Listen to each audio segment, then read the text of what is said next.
Bonjour, bienvenue chez RC Fascar. Nous sommes aujourd'hui le mercredi 12 juin 2024 et nous allons faire une première vidéo. C'était mieux avant. Point d'interrogation. Donc ici, vous avez deux 4S rouges.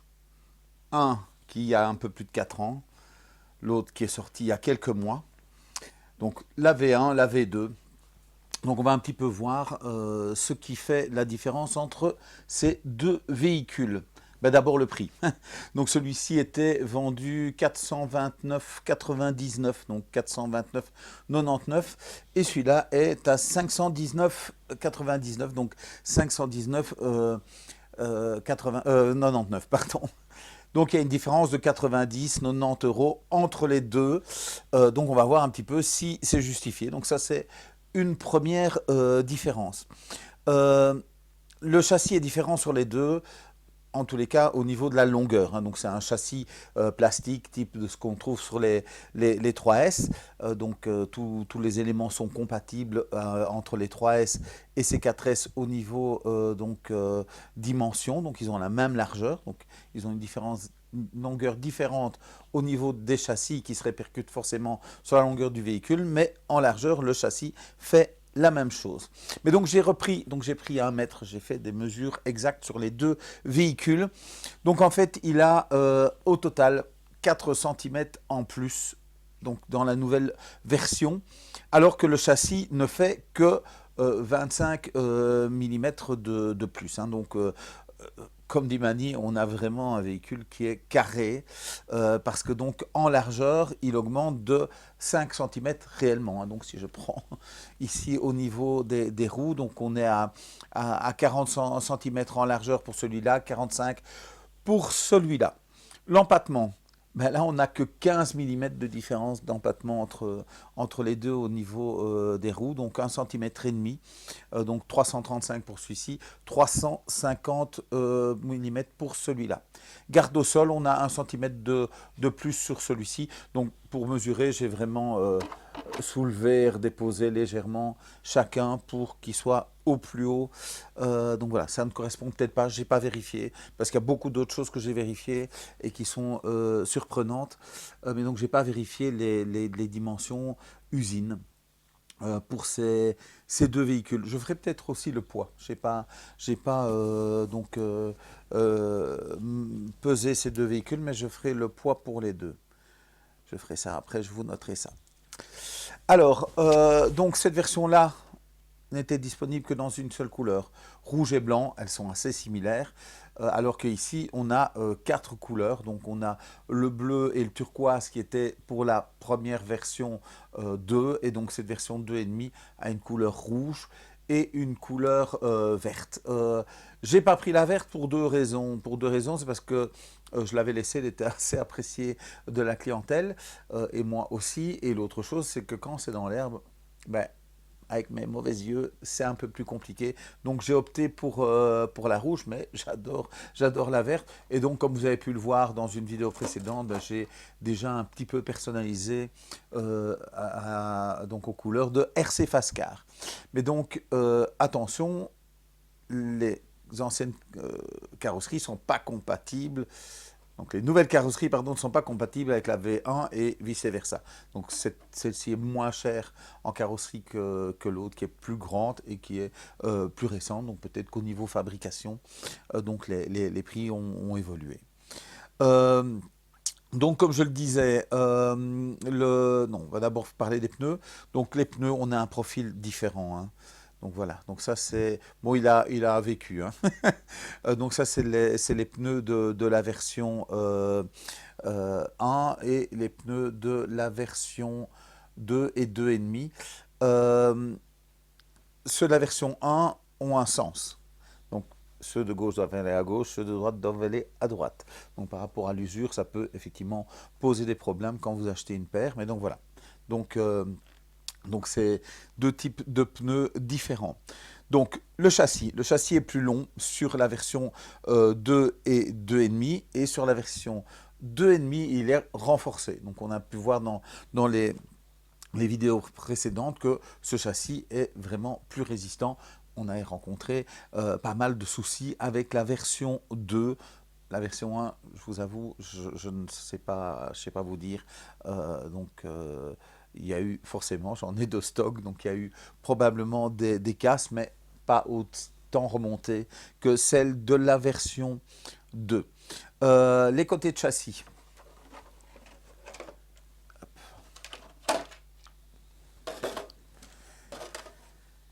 Les côtés de châssis, donc sur cette version 1, comme sur les 3S en général, comme sur la version 2,5, ne sont pas profilés pour empêcher les crasses de rentrer, comme nous avons sur cette nouvelle version. Il y a quand même des crasses qui rentrent, hein, donc c'est pas totalement étanche. Mais donc voilà, donc c'est une nouveauté qu'on a vue et aussi une fixation grâce à une vis à l'arrière qui sont juste clipsées là. Donc je ne sais pas si certains d'entre vous ont rencontré des problèmes à ce niveau-là. Le pare-choc, ben, pratiquement inexistant sur la version 1. Donc voilà à quoi ressemble le pare-choc de la version 1. Voilà à quoi il ressemble sur la version 2. Donc il protège un petit peu plus. Comme je viens d'utiliser la barre de renfort, bon, c'est vraiment le même type, hein, c'est le même accessoire. Il n'y a vraiment que la longueur qui change par rapport à la version 1. Les biellettes. Alors les biellettes, c'est une des surprises que j'ai eues. Premièrement parce que d'après les pièces détachées, d'après la vue éclatée, c'est du M4 sur les deux. Mais bon, voilà, c'est clairement pas la même dimension. Donc en fait, dans l'intitulé de la pièce détachée de la version 2 et de la version 2,5, il est renseigné que c'est du M4, mais non, c'est du M5 sur la nouvelle version. Bras de suspension, donc de la version 1, on est plus sur quelque chose qui ressemble au bras de suspension des 3S. Donc ici, c'est tout sale.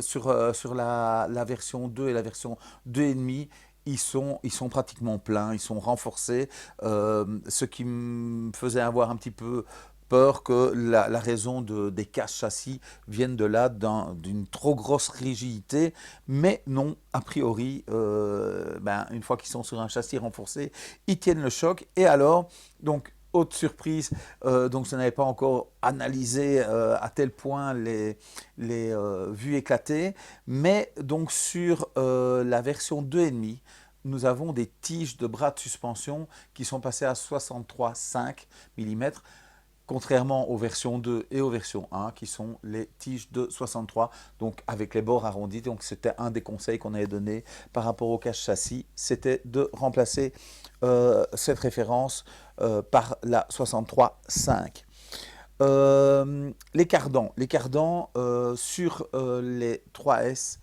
on est sur du full plastique. On ne va pas pouvoir vraiment le voir, mais donc je mettrai l'image du cardan, enfin des cardans. Sur les V2 et V2,5, donc on a une terminaison en métal. Elle existe en pièce unique ou en complet, donc la transmission depuis le différentiel jusqu'à la roue. Là, c'est vrai que ça coûte une certaine somme, mais si on compare les prix des cardans V2 et V2,5 à ceux du V1, c'est le même prix. Donc voilà, encore une petite surprise de ce que j'ai pu voir donc en préparant cette vidéo, parce que bon, ça prend un certain temps de la préparer, mais ça permet effectivement d'avoir des informations intéressantes. Donc ce qu'on avait pu remarquer entre la version 1 et la version 2 et la 2,5, donc on est bien en exact 17 sur les deux, mais donc ici, nous avons un écrou de 8 mm avec un plateau. Et là, on est vraiment sur un système comme sur les 6S. Hein. Donc on est sur un exact de 17. Et donc on a vraiment toute une série de pièces. Je vais mettre les deux vues éclatées pour vous montrer. Donc on est vraiment sur une conception de type 6S sur ce véhicule.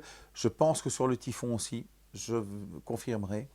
Bon, ici, c'est pas un BTR, c'est une vis qui est mise, mais donc on est sur le même système. Donc on a une tige derrière qui est fixée par cette euh, vis ou par le BTR sur les 6S, alors qu'ici on est sur le clips habituel de l'Exa. Donc ici c'est du 17, mais donc sur les 3S on est sur du 14. Hein. Euh, Protection de clips et de cardan sur cette version 2,5. Donc forcément ici ça n'existe pas hein, parce que donc le cardan vient directement se mettre dans l'empreinte du différentiel. Mais donc ici nous avons cette protection qui vient se remettre parce qu'il y a un clips qui maintient l'ensemble. Et donc dans la version 2 on a rencontré des petits problèmes, ce clip partait et en plus ils n'étaient pas disponibles, donc c'était un peu une catastrophe au début. Protection de bras de suspension et forcément de cardan sur cette version 2,5, donc pas existante sur la version 2. Quand je les reçois, bon là évidemment il a un petit peu mangé de la terre, mais quand je les reçois ils ont toujours une petite trace ici, je ne sais pas si s'ils ont une machine qui distribue, mais donc voilà. Donc, quand vous les recevez, ils ont quand même déjà une apparence un petit peu usée. Bon, j'étais interrompu par le téléphone, donc je reprends où j'en étais. Donc, j'allais vous parler de la transmission. Donc, la transmission sur les V2 et V2,5 a évolué vers du métal. Donc, sur la version 1, donc on avait des différentiels avant-arrière en plastique avec pignon plastique et on avait un slipper métal déjà donc avec 4 disques. Un support moteur avec l'entredent qui n'était pas réglable. Donc on avait chaque fois un point suivant le pignon qu'on mettait. Donc on pouvait choisir, mais donc s'il s'usait, ben, pas moyen de régler. Donc c'est une chose qui a évolué, donc les supports sur les 3S et sur les premiers 4S version 2, donc ont évolué vers un support avec une possibilité de régler l'entredent. Sur la version 2,5 par rapport à la version 2, on a donc ce différentiel central qui est venu se mettre dans cette transmission. Ça a rendu le véhicule beaucoup plus silencieux, donc on s'en était déjà rendu compte sur les Mojave 4S quand on a roulé avec Mani, mais aussi ça va limiter un petit peu la chauffe qu'on peut connaître sur ce type de véhicule. C'est vrai qu'on a toujours envie d'aller à fond, d'y aller pendant longtemps, pour faire les sauts on y va à fond. Quand je regarde les vidéos de Mani et quand je les regarde rouler, bon, tout le monde le sait, je ne suis pas un très bon pilote, mais c'est vrai que j'ai pu remarquer qu'il roule vraiment sur le couple quand il va faire des figures, donc que ce soit des front flips, des back flips, des sauts en général. Donc il travaille vraiment sur le couple de son moteur, donc il ne va pas avoir ce problème de chauffe comme on peut l'avoir nous en tant que pilote du dimanche. Et en plus, bon, souvent il change ses configurations, on parlera de la configuration électronique après, mais donc voilà, ces configurations ne sont pas faites pour faire du full stock tout le temps, donc voilà, je vais continuer à rouler un petit peu plus que le dimanche. Les amortisseurs sont en plastique sur la version 1, sont avec un cylindre métal, mais on reste avec des cales pour régler la puissance du ressort sur la version 2 et la version 2,5. Voilà. Est-ce que c'est un plus? Est-ce que c'est un moins? Bon, ben, forcément, s'il y a un coup, ça va quand même pas fonctionner plus qu'un qu'on casserait de ce côté-là. Ici, on est... Je vais quand même regarder aussi parce que d'après... Non, c'est bien. Donc c'est bien les mêmes tiges. Donc on a bien des tiges de même diamètre. Il y a juste que sur cette version-ci, on ne sait pas avoir l'ensemble séparé. Donc contrairement à ce qui est ici où on peut avoir donc la tige séparée de la pièce dans laquelle vient se fixer. La wheelie bar. La wheelie bar est différente sur les deux véhicules.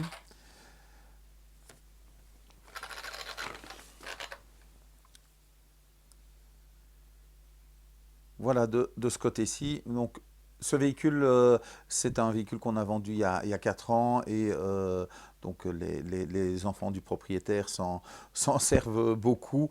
Et donc, il y a eu une casse au niveau du roulement avant du moteur. Donc, là aussi, Mani a expliqué que donc, quand on roule un peu trop longtemps avec son véhicule, qu'on fait bien chauffer le moteur, bah, les roulements, ils chauffent aussi, ils finissent par casser. Donc, voilà, donc il y a eu quelques petites réparations. Mais voilà, je n'ai pas fait le nettoyage de tout ce véhicule. Le but était de le mettre, qu'il puisse de nouveau rouler. Donc voilà la différence entre les deux wheelie bars.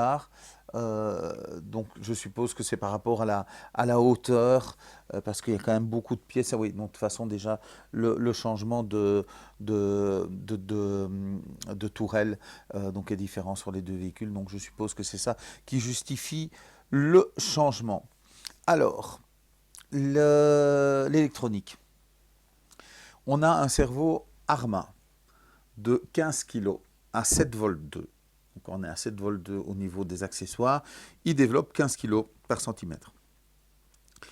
Je n'ai pas une information très cohérente entre la désignation qui nous annonce un 18 kg et la fiche technique du cerveau. Donc à 7 volts 4, il développerait 12,28. Donc voilà. Mais il n'y a pas de cohérence dans cette information. Donc c'est un Spectrum, c'est le S652, je pense. Je remettrai la référence. Et donc voilà, j'ai un manque de cohérence dans les caractéristiques techniques de ce cerveau. Donc est-il vraiment moins puissant ou pas? Il fonctionne en tous les cas. ESC, on est sur du 120 ampères sur les deux. Donc, on est en Arma sur celui-ci, on est en Spectrum sur celui-ci.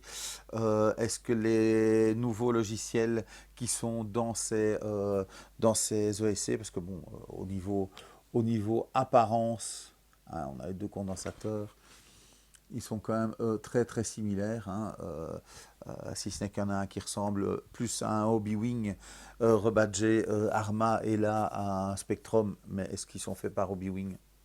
Toujours, voilà, est-ce que les Hobby-Wing sont faits par Hobby-Wing? Toujours la grande question. Donc voilà, est-ce que ça contribue un petit peu à moins de chauffe? Donc quand je dis moins de chauffe, moi je peux, après avoir roulé avec une 6800, donc un gros quart d'heure, 20 minutes, je peux mettre mon doigt dessus, c'est chaud, mais il ne reste pas collé. Donc voilà, donc on est certainement en dessous de 70 degrés. Maintenant, j'ai pu remarquer que ça chauffe un petit peu plus quand on roule en 3S. Donc voilà, une information pour vous. Le moteur, on est sur du 3668 2400 kV sur les deux. Donc là, c'est un moteur Arma, là, c'est un moteur Spectrum, mais probablement fait au même endroit. Récepteur. SRX 200 et le SR 315. Donc on a, donc c'est du Spectrum tous les deux.